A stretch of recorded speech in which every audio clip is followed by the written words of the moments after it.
वस्तु पृथ्वी की ओर इसीलिए गति करती है क्योंकि उन्हें आकर्षित करती है। गुरुत्वाबल गुरुत्व कहते हैं। एक आकर्षण बल गुरुत्वाबल वस्तु पर लगता है। गुरुत्वाबल सभी हर समय बेगर हमारी जानकारी पे लगता रहता है। हम कोई नल खोलते हैं, पानी धरती की ओर बहने लगता है क्योंकि गुरुत्वाबल के कारण वो बहने का काम करता है। चलिए अब हम दाब के बारे में जानकारी लेते हैं। आप कक्षा 7 में पढ़ चुके हैं कि तूफान, चक्रवात, समय, प्रबलता, पवन की छतें उड़ जाती है। आपने यह भी सीखा है कि पवन या चक्रवात वायु के अंतर के कारण क्या दाब बल में कोई संबंध है। तो अब आपने देखा था कक्षा 7 में कि किस तरीके से पवन, तूफान के कारण, अधिक दाब होने के कारण क्या हो जाती है, छतें उड़ जाती हैं। किसी लकड़ी के तख्ते पर एक कील की इसे शीर्ष के ठोकने के प्रयत्न कीजिए, क्या आप सफल हो पाते हैं। अब किसी कील को नुकीले सिरे से ठोकने का प्रयत्न कीजिए, क्या आपको ठोक पाते हैं। सब्जियों को किसी कुंठित चाकू अथवा किसी के बाद तीखे चाकू से काटने का प्रयास कीजिए, आसान है। क्या आपको ऐसा लगता है क्षेत्रफल बल, उदाहरण के लिए कील नुकीले सिरे पर, वह कार्य आसान बनकर भूमिका निभाता है। किसी पृष्ठ पर एकांक क्षेत्रफल लगाने पर दाब क्या होता है। तो देखिए दाब का सूत्र है, दाब बराबर बल क्षेत्रफल जिस पर लगाया जाता है। देखिए भारी बोझ को ले जाते समय कुली। चलिए अब आगे ध्यान दीजिए कि उपरोक्त व्यंजन के क्षेत्रफल हर में होते हैं, इसीलिए यदि बल बराबर हो तो पृष्ठ का क्षेत्रफल जितना कम होता है दाब उतना अधिक होता है। किसी नुकीले सिरे पर क्षेत्रफल शीर्ष बहुत ही कम हमें देखने को मिलता है, इसीलिए वही बल कील के नुकीले सिरे पर लकड़ी के तख्ते पर ठोकने पर दाब उत्पन्न होता है। क्या आप बता सकते हैं कि कंधे पर लटकने वाले थैले की चौड़ी पट्टी क्यों लगाई जाती, इस थैले की बराबरी पट्टी क्यों नहीं लगाई जाती। काटने तथा सुराख करने के लिए औजार किनारे सदैव तीक्ष्ण क्यों होते हैं। क्या द्रवों और गैस के द्वारा दाब लगता है, क्या उस क्षेत्रफल पर निर्भर करता है जिस पर बल का कार्य आप ज्ञात करते हैं। चलिए अब हम आगे 11.9 द्रव तथा गैस पर लगाया गया दाब के बारे में जानकारी लेते हैं। क्रियाकलाप, पारदर्शी कांच की एक नली अथवा प्लास्टिक की पाइप लीजिए। प्लास्टिक की पाइप और नली लगभग 25 सेंटीमीटर, व्यास लगभग 5-7.5 सेंटीमीटर होना चाहिए। एक अच्छी पतली रबड़ की शीट लीजिए। आप गुब्बारे की रबड़ को प्रयोग कर सकते हैं। पाइप के एक सिरे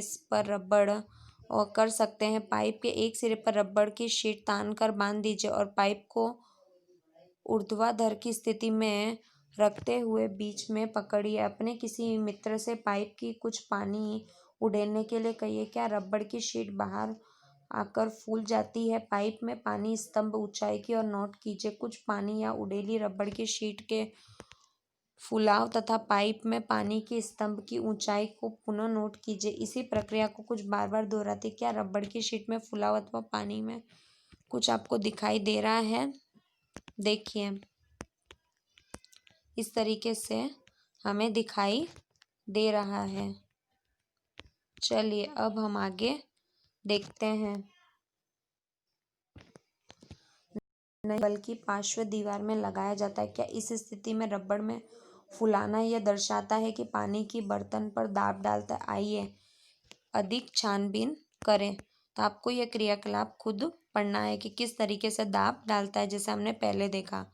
अब क्रियाकलाप 11.10 प्लास्टिक की एक खाली बोतल अथवा बेलनाकार बर्तन, खाली डिब्बा प्लास्टिक बोतल का उपयोग कर सकते हैं। बोतल में पेंदे में चारों ओर चारा सुखा दीजिए। क्या ध्यान रहे कि सूखने के पेंदे के समान ऊंचाई पर अब बोतल को पानी से भर दीजिए। क्या आप जानते हैं कि क्या सुराखाओं के निकलता पानी बोतल के बराबर दूरी पर गिरता है क्या दर्शाता है। क्या आप बता सकते हैं कि द्रव बर्तन की दीवारों पर दाब डालता है। देखिए तो इस तरीके से क्या गैस क्या गैस पर दाब डालती है? क्या जिस बर्तन पर रखी है उसकी दीवारों पर दाब डालती है? आइए, जब आप किसी गुब्बारे को फुलाते हैं तो मुंह को क्यों बंद करना पड़ता है? यदि किसी फुलाए हर हुए गुब्बारे को मुंह को खोल दे तो क्या होगा? मान लीजिए कि पास में एक ऐसा गुब्बारा है जिससे सुराख है, क्या आप फुला पाए? तो यदि नहीं तो क्यों? क्या हम कह सकते हैं कि वायु प्रत्येक दिशा में दाब डालती है? चलिए अब आगे स्मरण कीजिए कि यदि साइकिल की ट्यूब में पंचर हो जाए तो अंदर की वायु क्या होगी? क्या प्रेक्षण दर्शाता है किसी फुलाए हुए गुब्बारे की साइकिल की ट्यूब के अंदर की वायु दाब डालती है, उसी प्रकार जैसे गैस बर्तन में रखी हुई दीवारों पर दाब डालती है। चलिए 11.10 वायुमंडलीय दाब। हम जानते हैं कि हमारे चारों ओर हवा है, वायु, जिसे हम वायुमंडलीय कहते हैं। वायुमंडलीय वायु पृथ्वी की कई किलोमीटर तक फैली हुई है। इसी वायु के द्वारा दाब को वायुमंडलीय दाब कहते हैं। हम जानते हैं कि प्रति एकांक क्षेत्रफल पर लगने वाले दाब को दाब कहते हैं। हम इकाई के क्षेत्रफल की कल्पना के इसके ऊपर वायु को भरा एक लंबा बेलन खड़ा हुआ माने, तब इस बेलन में वायु पर लगने वाले गुरुत्वाकर्षण बल वायुमंडलीय दाब के बराबर होते हैं। देखिए, लेकिन वायुमंडलीय दाब कितना होगा? परिणाम पर विचार करें। क्रियाकलाप 11.1 एक अच्छी रबड़ का एक चूषण लीजिए और यह रबड़ के एक छोटे प्याले की भांति दिखाई देता है। इसको किसी समतल चिकने पृष्ठ पर दबाएं। क्या यह पृष्ठ के चिपक जाता है? हाँ, चिपक जाता है। इसको खींच कर पृष्ठ के उठाने का प्रयत्न कीजिए। आप क्या सफल होते हैं? नहीं। देखिए इस तरीके से जब आप चूषण को दबाते हैं तो कप तथा पृष्ठ के बीच में अधिकांश वायु बाहर निकलती है। चूषण वायुमंडल पर दाब डालता है और यह पृष्ठ के साथ चिपक जाता है। चूषण को पृष्ठ से खींचकर अलग कर के लगाया जाता है। इतना अधिक होना चाहिए वायुमंडलीय दाब पर पार सकते हैं। क्रियाकलाप संभवतः आपको वायुमंडलीय दाब के परिणाम के अनुसार लगाया गया। वास्तव में चूषण तथा पृष्ठ के बीच में समस्त वायु होती है। निकाल दिए जाए तो किसी भी मनुष्य के चूषण के पृष्ठ को खींचकर अलग करना संभव नहीं, क्योंकि अनुमान लगा सकते हैं वायुमंडल में दाब कितना अधिक होगा। 15 सेंटीमीटर से गुणा 15 क्षेत्रफल तथा वायुमंडल में ऊंचाई के बराबर स्तंभ में वायु के कारण लगने वाला लगभग 225 केजी द्रव्यमान किसी पिंड पर लगने वाले गुरुत्वाकर्षण 250 के बराबर।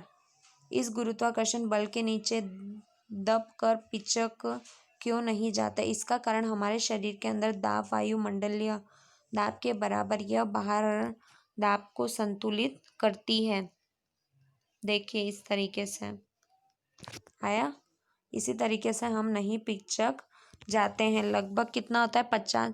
15 सेंटीमीटर से 15 सेंटीमीटर, तो लगभग यहाँ पे 225 किसी पिंड पर लगने वाला गुरुत्वाकर्षण बल होता है जो नीचे की ओर बताते हैं। चलिए